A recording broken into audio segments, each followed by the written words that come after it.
तो आज एक बहुत ही ज्यादा इंपॉर्टेंट बात लेकर मैं आप सभी के सामने आया हूं और मेरी रिक्वेस्ट है कि जो भी लोग इस वीडियो को स्टार्ट कर रहे हैं वो प्लीज एंड तक देखिएगा और जो भी आपकी राय है इसके बारे में उसको कमेंट में बताइएगा। और कई सारे ऐसे लोग हैं जो मुझे पसंद नहीं करते हैं, सोचते हैं कि मैं खराब आदमी हूं, मेरा यूट्यूब चैनल खराब है। तो आप भी जो भी आपके दिमाग में उसको थोड़ी देर के साइड में रखें और जो मैं फैक्ट्स के बेसिस पे चीजें बता रहा हूं उन्हें समझने का ट्राई करें। उसके बाद आपकी जो भी राय आती है आप लोग भी कमेंट डाउन करें। तो हमारी ये बात स्टार्ट होती है एसएससी एग्जाम से। एसएससी के चाहे जो भी एग्जाम्स हो, चाहे सीजीएल हो, सीएचएल हो, सीपीओ हो, एमटीएस हो, इन सभी को मिलाकर आप देखेंगे तो लगभग 70 से 80 लाख लोग हर साल एसएससी एग्जाम्स के लिए फॉर्म फिलअप करते हैं और उसमें से कुछ हजार लोगों को फाइनली सिलेक्शन मिलता है।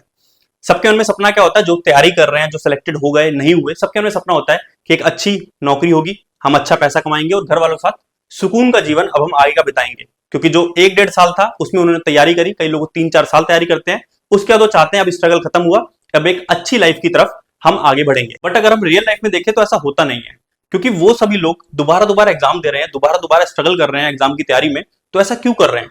उसके पीछे 2 रीजन हम देख सकते हैं। पहला रीजन तो ये हो सकता है कि वो लोग थोड़े पागल हैं, उनकी मोरल वैल्यूज बेकार हैं, वो ये नहीं देख पा रहे हैं कि एक कैंडिडेट जो नई नई तैयारी कर रहा है, वो एक जॉब के लिए स्ट्रगल कर रहा है, वो जॉब नहीं ले पा रहा, लेकिन उन लोगों के पास 2-2 जॉब्स हो गई। एक तो रीजन ये हो सकता है। दूसरा रीजन ये हो सकता है कि एसएससी की साइड से ही सिस्टम में कुछ खराबी है, उस वजह से वो लोग दोबारा एग्जाम दे रहे हैं। जैसा हमने सीजीएल 2024 के रिजल्ट में देखा, 70% लोग वही सिलेक्टेड हैं जो पहले से ही सीजीएल या सीएचएल के थ्रू जॉब कर रहे थे। इसका मतलब उनके पास 2-2 जॉब्स हो गई। तो पॉजिटिव साइड, नेगेटिव साइड, दोनों साइड को समझेंगे, उसके बाद फैक्ट्स जो बनेंगे उसके बेसिस पे किसी को जज करें तो ज्यादा बेटर रहेगा। इसी सेम सिनेरियो से मैं भी गुजर रहा हूं, इसी वजह से मैं यूट्यूब को डिसकंटिन्यू करने का सोच रहा हूं, क्योंकि मेरा जो कमेंट सेक्शन है वो पूरा नेगेटिव कमेंट से भरा हुआ है। कई सारे लोग बेकार बोल रहे हैं, कई सारे लोग बद्दुआ दे रहे हैं कि आपकी बद्दुआ लगेगी, ये होगा वो होगा। आप कमेंट सेक्शन पूरा देख सकते हैं, यहाँ पे आपको दिख रहे होंगे नेगेटिव कमेंट्स। तो ऐसा क्यों हो रहा है और उसके पीछे मैं कितना जिम्मेदार अपने आप को मानता हूं वो भी थोड़ा बताने का ट्राई करूंगा। तो पहली बात हम करते हैं कि वो लोग गलत हैं या नहीं गलत। उसके पीछे 2 रीजन है।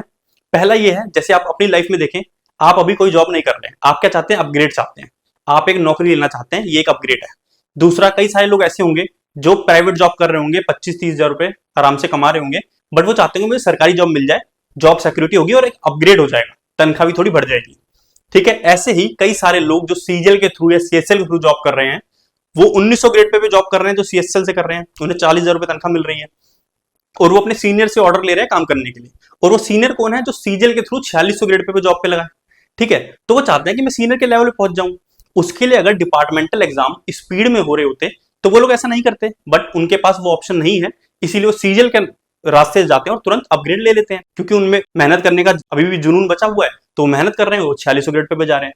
अपग्रेड लाइफ में सब कोई चाहता है, चाहे आप हो, आप अभी चाहते हैं कि आपको एक जॉब मिले, जब जॉब मिल जाएगी और आप पढ़ना चाहेंगे तो आप सोचेंगे कि हाँ मैं और अच्छी जॉब पे जाऊं और अच्छे रैंक पे जाऊं। कल को आप एसएससी की सबसे अच्छी पोस्ट पे होंगे और मन में जुनून होगा पढ़ने का, तो आप सोचोगे मैं स्टेट बीसीएस या यूपीएससी की तरफ जाऊं। दूसरा रीजन ये होता है होम पोस्टिंग। कई सारे लोग एसएससी के एग्जाम देते हैं खुश रहने के लिए, अपनी फैमिली के साथ रहने के लिए, बाद में पता चलता है उन्हें चेन्नई में पोस्टिंग मिल गई, हैदराबाद में मिल गई, नॉर्थ ईस्ट में सिक्किम, अंडमान निकोबार, हर जगह मिल गई।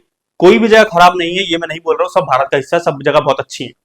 बट आपने पूरी जिंदगी एक जगह बिताई, मान लीजिए आपने यूपी या बिहार में कहीं पर अपनी पूरी लाइफ बिताई, उसके बाद आप सडनली बिल्कुल ही भारत के दूसरे कोने में रह जाओ और ऐसा हो कि हम रह गए, लेकिन हमें पता हो कि एसएससी के सिस्टम ऐसा है कि 4 साल या 5 साल बाद हम वापस अपने होम टाउन आ सकते हैं, बट ऐसा कोई रास्ता नहीं है।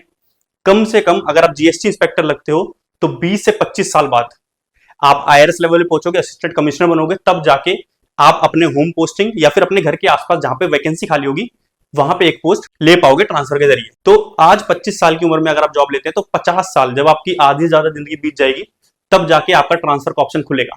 ये सिस्टम कुछ एसएससी का है। इस सिस्टम के होने के बाद कोई कैसे सोच सकता है कि मैं चेन्नई में पूरी जिंदगी बिता लूं?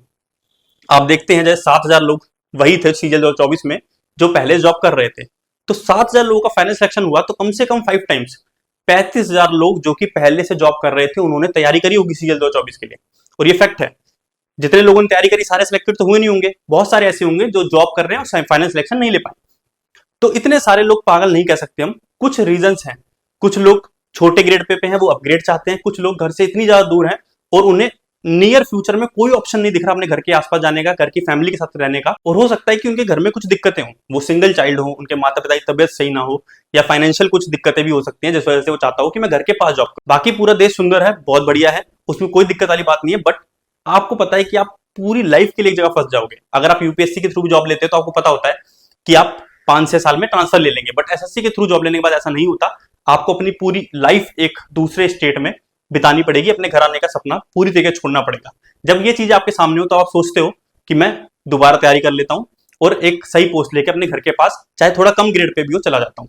जैसे मैंने सीजीएल 2022 से जीएसटी इंस्पेक्टर की पोस्ट ली, 4600 ग्रेड पे की पोस्ट थी, मैंने 1.5 साल काम किया, मैं वहां पे एडजस्ट नहीं कर पाया, इसलिए मैंने सीजीएल 2024 की तैयारी करी और एएसओ सीएसएस की पोस्ट लेके अब मैं दिल्ली में अपने होम टाउन में पोस्ट ले लिया मैंने। तो उस वजह से कई सारे लोग मुझे नेगेटिव कमेंट कर रहे हैं, बददुआ दे रहे हैं कि आपने बहुत गलत काम किया, आप लोगों की जॉब खा रहे हो, ये कर रहे हो। तो वो रीजन मुझे समझ में नहीं आता। मुझे लगता है मैं अपनी जगह बिल्कुल सही हूँ। बाकी आज आप मुझे बोल रहे हैं आप खराब हैं, मुझे समझ में आता है। कल को आप जॉब करोगे और आपको ऐसा कहीं पे डाल देंगे और आपको पता होगा कि आपके अंदर मेहनत करने की क्षमता है, आप एक बढ़िया जॉब अपने घर के पास ले सकते हैं, उसके बाद भी आप छोड़ दो दूसरे के लिए, तो मैं जानूंगा। अगर आपको पता है कि ये जॉब मुझे तुक्के से मिली है, अब दोबारा मैं तैयारी नहीं कर सकता, तो हो सकता है कि आप वहीं पे एडजस्ट कर लो। लेकिन जब आपको पता है कि आपके अंदर काबिलियत है, आप कर सकते हो, उसके बाद भी आप ना लो, तो देखा जाएगा वो।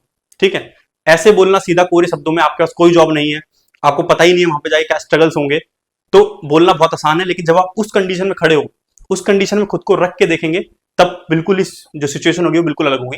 ये सिर्फ मैं नहीं बोलता, जितने भी सिलेक्टेड लोग होंगे उनसे आप पूछ के देखिएगा। हाँ, नॉर्थ इंडिया में ही कोई पोस्टेड है, मान लो हम नॉर्थ इंडिया से हिंदी भाषी क्षेत्र से बिलोंग करते हैं और हिंदी भाषी क्षेत्र में पोस्टेड हैं बढ़िया जॉब पे, उसके बाद हम यहाँ की तैयारी करने के बहुत कम चांस बनते हैं। अगर मैं भी यूपी में पोस्टेड होता या फिर अपने गुजरात में पोस्टेड होता या फिर यहीं पे नॉर्थ इंडिया बेल्ट पे कहीं पे होता, हिंदी बोलते होते लोग, ठीक है, खाना भी सही मिल रहा होता, तो हो सकता है कि मैं आगे तैयारी नहीं करता, दोबारा सीजीएल के एग्जाम नहीं देता। बट टोटली कंडीशन डिफरेंट थी, वेदर डिफरेंट है, बोलने की लैंग्वेज डिफरेंट है, खाने का फूड डिफरेंट है, हर चीज टोटली डिफरेंट है। और वहां से मैं बैठ के ये ना सोचूं कि मैं अपने घर चले जाऊं, अपने घर के आसपास पहुंच जाऊं, तो वो चीज मुझे समझ में नहीं आती। इस चीज के लिए आप कमेंट करते हैं नेगेटिव, तो उसमें मुझे कोई दिक्कत नहीं लगती। आपका मन है, आप कर सकते हो, बोलने की स्वतंत्रता सबके पास है। तो यही कुछ रीजन से जिस वजह से मैंने सोचा है कि मैं अब आगे यूट्यूब पे कंटिन्यू नहीं करूंगा, वीडियोस नहीं बनाऊंगा, क्योंकि जब भी मैं यूट्यूब खोलता हूं तो नेगेटिव कमेंट दिखते हैं, मेरी बुराई, मुझे गाली दे रहे हैं लोग, मुझे बददुआ दे रहे हैं, तो उस वजह से मन नहीं करता मेरा अब वीडियोस बनाने का। बट देखिए, 1,18,000 लोगों की हमारी फैमिली है, उसमें सिर्फ 1000 लोगों को भी ऐसा लगता है कि मेरी वजह से उनके पास कुछ बढ़िया चीज पहुंच रही है, मेरी गाइडेंस उनके लिए काम कर रही है, तो वो कमेंट करे कंटिन्यू। सिर्फ 1000 कमेंट भी आते हैं और 1000 लोग रेडी होते हैं कि हम सिर्फ आपकी वीडियो देखेंगे, बाकी चाहे कोई ना देखे, ठीक है, हमें आपसे फायदा हो रहा है, तो मैं कंटिन्यू करूंगा इसको। सिर्फ 1000 व्यूज भी मेरा काम चलेगा। मैं कमाने के मोटिव से कभी भी यहाँ पे नहीं आया। कमाने का मोटिव होता तो कभी मैं ये वीडियो नहीं डालता, यूट्यूबर नहीं। यहाँ मैंने आपको बताया था कैसे प्रमोशन काम करते हैं, कैसे मैं अर्न करता हूँ, कौन कौन लोग मुझे बोलते हैं प्रमोट करने के लिए, वो सब मैंने आपको बताया था। और जो भी चीजें मेरे यूट्यूब चैनल पे सब खुली किताब है, सब बता रखा है मैंने आपको। मैं सच बता रहा हूँ, कसम से 1% ऐसी चीज है जो आप लोगों को ना बताओ यूट्यूब चैनल पे मेरे कैसे काम चलता है।